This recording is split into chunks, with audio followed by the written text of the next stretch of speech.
네, 오늘은 문남중 대신증권 연구위원과 함께 신흥국 증시 투자 전략에 대해서 살펴보도록 하겠습니다. 안녕하세요. 네, 안녕하세요. 네, 반갑습니다. 일단 오늘 시장 얘기부터 좀 해보면요. 지난 금요일장 미국 증시 반등과 함께 오늘 아시아 증시 그래도 대부분 상승 마감했는데요. 그럼에도 불구하고 지금 트럼프의 관세 우려는 계속해서 지금 지속이 되고 있습니다. 미국 수출 비중이 좀 큰 국가들은 타격을 입을 수밖에 없는 상황인데 그럼에도 지수가 저점이라는 측면에서 이 신흥국 투자를 긍정적으로 좀 볼 수 있을까요? 어떻게 보세요? 그 얘기해 주신 멘트에 답이 있어요. 그러니까 네. 매크로 상황을 제외하고 낙폭 가대 국면에서는 사실 신흥국 해당된 국가 증시에 대한 투자는 유효하다 생각을 해요. 네. 근데 중요한 거는 그게 일정 수준에 도달하게 되면 그 추후로는 생각의 전환이 필요하다라는 얘기를 좀 드리는 겁니다. 예를 네. 들자면 신흥국의 대표적인 증시, 한국인들한테 가장 친숙한 증시가 한국 증시잖아요. 네, 그렇죠. 코스피 지수가 올해 연초 이후 상대적으로 좀 다른 타 증시 대비 상대적인 강세를 보여왔던 상황인데 네. 그러다 보니까 이제 신흥국 증시를 좀 좋게 봐야 된다라는 여론들이 유독 한국에서 좀 많이 언급되고 있는 것 같아요. 근데 지난해 12월 달 한국의 차트를 열어놓고 한번 보세요. 네. 낙폭이 상당히 가대했거든요. 네, 그래서 그렇죠. 연초 이후 한국 증시는 지난해 낙폭을 좀 메꿔가고 있는 상황이에요. 제가 이 사례를 얘기해 드리는 이유는 사실 모든 국가에 투자를 할 때는 펀더멘탈이 되게 중요해요. 그러니까 한 나라가 가지고 있는 경제 체력이 뒷받침되어야 사실 기업 실직도 증가하면서 증시가 상승할 수 있는 여력은 분명히 생깁니다. 근데 지금 신흥국 같은 경우에는 대외적으로 어려운 상황에 봉착되어 있는 상황이죠. 네. 그러니까 예전 같았으면 연준, 미국 중앙은행이 금리 인하를 단행하게 된다고 하면 우리가 알고 있는 공식이 있잖아요. 네. 해당되는 국가의 통화가 절상되고 또 해당국에 좀 자금이 유입될 수 있기 때문에 신흥국 증시가 좋다라는 얘기가 항상 거론됐었어요. 그게 네. 틀린 얘기는 아니에요. 과거에는. 근데 지금은 상황이 많이 달라졌잖아요.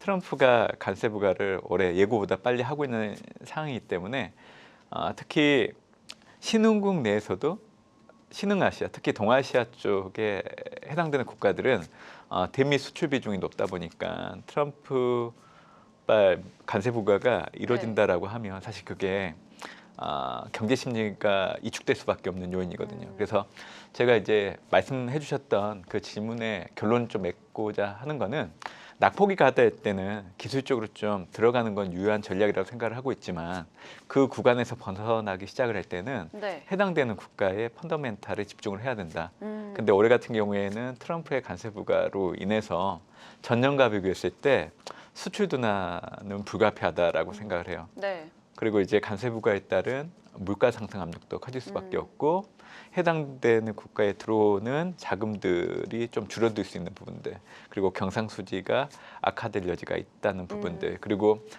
모든 신흥국에 해당되는 얘기는 아니죠. 네. 경제 체력이 각기 다르기 때문에 그래서 경제 체력이 좋지 않은 국가들 같은 경우에는 사실 완화적인 통화 정책을 써야 되지만 사실 그 여력이 또 제한될 수 있는 부분들. 그래서 제가 지금 얘기해드렸던 부분에서 벗어나기 어렵다고 보고 있기 때문에 신흥국에 투자할 때는 낙폭이 가대 때 투자하는 건 맞다라고 생각을 해요. 근데 네. 이제 그 구간에서 벗어난다라고 하면 펀더멘탈을 좀 따져봐야 된다. 그래서 저는 경제 체력이 뒷받침되는 신흥국 투자는 올해 유효하다라고 생각을 해요. 그 대표적인 국가는 인도, 베트남, 네. 그리고 대만 정도에 해당된다고 생각을 하고 있고 여기서 추가적으로 범위를 넓혀간다라고 하면 완화적인 통화 정책을 쓸 수 있는 국가, 그러니까 금리 인하를 단행할 수 있는 국가, 대표적으로 멕시코나 한국이 해당될 거로 좀 보고 있기 때문에 그래서 이런 여건 하에서 신흥국 증시가 차별화를 보일 수 있기 때문에 선택과 집중이 좀 필요하다. 그 얘기를 좀 드리고 있습니다. 예. 네, 해당 국가의 펀더멘탈에 좀 집중을 해야 되는데 이 경제 체력이 뒷받침되는 뭐 인도나 베트남 쪽에 조금 더 주목을 해보자라고 말씀을 해주셨습니다. 저희가 신흥국 증시와 관련해서 뭐 요즘 들어서 최근에 계속 투자 매력도가 있다라는 기사를 좀 접하면서 그 투자 가치는 좀 인정을 하는데 사실 개별 기업에 좀 투자하기는 어려움이 있거든요. 어떤 방법으로 좀 투자하는 접근성을 좀 가져가면 좋을까요? 사실 신흥국은 기업이익 같은 게 투명성이 그렇게 높지가 않아요. 아, 네. 한국처럼, 네. 미국처럼. 그렇기 때문에 신흥국 해당 기업들의 어떤 기업 실적을 분석을 해서 투자한다라는 건 그거 쉽지 않거든요. 네. 그래서 저 역시 글로벌 전략을 하고 있는데 미국과 한국을 제외하고 일부 국가를 제외한다라고 하면 사실 해당되는 국가의 펀더멘탈을 갖고 전망을 할 수밖에 없습니다. 그래서 사실 이제 신흥국 투자를 한다라고 하면 해당되는 국가들의 경제 치력이 어떤지를 우선시에 놓고 투자를 해야 된다 생각을 하고 있고요. 이제 그런 차원에서 놓고 온다고 하면 사실 개별 기업 투자보다는 이제는 많이 보편화된 투자 상품이 ETF가 가장 네. 대표적인 투자 수단이 될 걸로 예상을 하고 있습니다. 투자자분들 입장에서 펀드를 많이 경험을 해보셨을 거예요. 펀드 같은 경우에는 펀드에 가입을 해서 그 상품을 매입하거나 또 매도를 할 때 놓고 온다고 하면 시차가 상당히 길게 존재하잖아요. 네. 내가 팔자마자 다른 상품에 투자를 하고 싶어도 그게 쉽지가 않단 말이에요. 그러다 보니까 결국에는 그러한 단점들을 포함한 게 ETF이기 때문에 신흥국에 투자를 하신다라고 하면 신흥국 권역에 투자하는 상품도 있겠지만 네. 제가 얘기해드렸던 경제 치력이 좋은 국가, 완화적인 통화 정책을 쓰는 국가들 대부분이 다 미국 상장된 해당되는 국가의 ETF들이 다 라인업이 갖춰져 있는 상황이기 때문에 저는 ETF를 통한 투자를 우선시 하시는 게 좋지 않을까 생각하고 네, 있습니다. 개별 종목보다는 ETF 쪽이 좀 네. 더 안전하겠다라고 얘기를 해주셨습니다. 요즘 서학개미들도 미국을 떠나서 뭐 국내나 중화권 증시로 좀 많이 이동하고 있다라는 얘기도 들려오는데 올해 미국 나스닥은 10% 가까이 하락을 했지만 중국 항생테크는 30% 넘게 올랐거든요. 중국 증시가 뭐 계속 잘 가리라는 보장은 없지만 그래도 잘 가기 위해서는 뭐 예를 들어서 오늘 내수 부양책을 발표한 것도 좀 도움이 됐을 것 같은데 그 외에도 또 중국 증시가 잘 가기 위해서는 어떤 조건들이 필요한가요? 네, 제가 중국 증시를 네. 딥시크가 등장하고 나서 기존보다는 좀 긍정적으로 견해를 좀 바꾸긴 했었는데 네. 그래도 여전히 미국 쪽이신 것 같더라고요. 근데 중국 전체 증시를 좋게 보지는 않아요. 아, 네. 딥시크 등장으로 인해서 이 미국과 경쟁을 했을 때 중국의 AI의 경쟁의 어떤 키워드가 결국에는 고효율, 저비용 그리고 오픈을 하는 부분들을 염두에 둘 때 네. 경쟁력은 분명히 있다라고 생각을 네. 해요. 그래서 앞으로 이 중국 AI 산업과 관련된 종목들 앞으로 좀 주가가 시장의 관심을 좀 받을 여지는 있다라고 생각을 하고 있기 때문에 중국의 AI 산업 성장에 연동된 기업들에 대해서는 좀 관심을 가지시는 게 좋다라고 생각을 합니다. 하지만 이제 전체적으로 좋게 보기에는 어려운 부분들이 좀 있다라고 생각을 해요. 왜냐하면 중국 같은 경우에는 개혁 개방하고 나서 중국의 경제 성장 모델은 그 시작이 부동산과 토지 정책에서 시작이 됐습니다. 네. 근데 팬데믹이 발생하기 이전부터 중국의 70대 도시주택 가격을 전년 동월 대비로 놓고 온다고 하면 사실 계속 하락을 하고 있거든요. 네. 그 중간중간 인민은행이 기준금리라고 할 수 있는 LPR 인하를 해왔지만 그때만 심리가 살짝 좋아지다가 금리 인하를 연속적으로 하지 않게 된다라고 하면 다시금 심리가 악화되면서 부동산 가격이 하락하는 네. 그 패턴들을 그동안 계속 답습을 해왔어요. 그래서 지난해 9월 이후로 부동산에 초점을 둔 정책을 꺼내들면서 최근 들어서는 이제 부동산 가격이 조금씩 회복되고 있긴 있지만 네. 그 연속성을 확인할 수 있는 시점까지 좀 지켜봐야 돼요. 그래서 저는 중국 경제 심리가 좋아지기 전까지는 중국 전체 증시를 좀 좋게 보기는 좀 어렵다고 보고 있어요. 네. 사실 예, 중국은 네. 중진국 함정에 들어서 있고요. 이 중진국 함정이라는 거는 네. 1인당 GDP가 4천에서 2만 달러에 속하는 네. 국가는 과거에 고성 성장을 해도 그 구간에만 진입하면 성장통을 겪는 네. 흐름들이 계속 이어져 왔었고요. 네. 또 부동산 침체이고 부동산 시장이 좋지 않는다고 하면 네. 지방정부 재정 부실화 그리고 중국은 그림자 금융이란 부분들도 고민을 해야 되고요. 그리고 중국 정부가 부양책을 꺼내들어도 이제는 중국 가게가 소비를 안 합니다. 왜냐하면 GDP에서 차지하는 중국의 가계부채 비중이 다른 타 국가 대비 상당폭 빠르게 올라와 있는 상황이기 때문에 그래서 이런 구조적인 문제들을 안고 있다라고 하면 사실 중국 증시 앞으로 좋아진다라고 보기는 어려워요. 네. 다만 딥시크가 등장을 했기 때문에 AI 관련된 기업들, 특히 중국의 항생테크 네. 아마 아실 거예요. 네. 앞으로는 좀 긍정적으로도 봐도 된다라고 보고 있죠. 네, 저희가 데일리 아시아긴 하지만 이런 시각도 진짜 필요하거든요. 저희가 네. 정확한 진단을 해야 많은 투자자분들이 뭐 중화권, 뭐 앞으로 계속 갈지 이런 부분이 네. 제일 궁금하실 건데 그래도 미국 쪽을 좋게 보셨고 중화권 증시는 뭐 부동산 시장이 여전히 뭐 좋지 않기 때문에 부양책을 꺼내 들었어도 뭐 그렇게까지 중화권 증시를 뭐 긍정적으로 보지는 않으시는 것 같더라고요. 네, 이런 점도 저희가 함께 투자 체크 포인트로 살펴보시면 좋을 것 같습니다. 네, 그리고 다음 질문은요. 이 MSCI 아시아 신흥국 지수의 PER이 여전히 15배로 이 미국 S&P 500 지수의 22배와 비교할 때 여전히 좀 낮은 수준이긴 하거든요. 선진국 지수와 갭을 좀 줄일 수 있는 가능성은 있을까요? 이것도 참 솔직하게 답변해 주셔도 됩니다. 숫자만 보면 네. 신흥국 증시가 매력적으로 보이긴 해요. 근데 네. 신흥국 증시의 평균적인 PER이 그동안 크게 변화가 없었어요. 근데 이제 반대로 미국을 주도한 선진국 증시 PER은 네. 최근 한 달 동안 예를 들자면 네. 미국의 매그니피센트 7 종목들의 PER이 최근 2년 내 최저치로 내려왔단 말이에요. 네, 맞아요. 그렇다고 하면 어느 투자처가 더 매력적일까요? 15% PER 15배에 갇혀져 있었던 네. 투자 대상과 네. 그동안 PER이 계속 올라갈 정도로 시장에 관심들도 많았고 사실 PER이 올라간다라는 거는 한편으로 보면 기업 실적이 뒷받침됐기 때문에 주가 상승을 상쇄할 수 있었던 것들을 보여주는 역할을 하기도 했던 거죠. 네. 근데 이제 한 달 만에 이게 상당폭 내려와 있어요. 네. 그러니까 이제 제가 이 비교를 해드리는 이유는 제가 신흥국이 좋다라고 포장은 못 하겠어요. 네, 네. 솔직하게 답변을 네. 해주시죠. 신흥국보다는 저는 이제 상대적으로 좀 선진국 증시가 지금 단계에선 좀 매력적인 단계라고 좀 보고 있는 거고요. 신흥국 증시의 PER이 올라가기 위해서는 신흥국을 구성하고 있는 기업들이 있을 거예요. 근데 그 기업들의 그 연간으로 실적들이 큰 폭으로 좀 증가를 해야 돼요.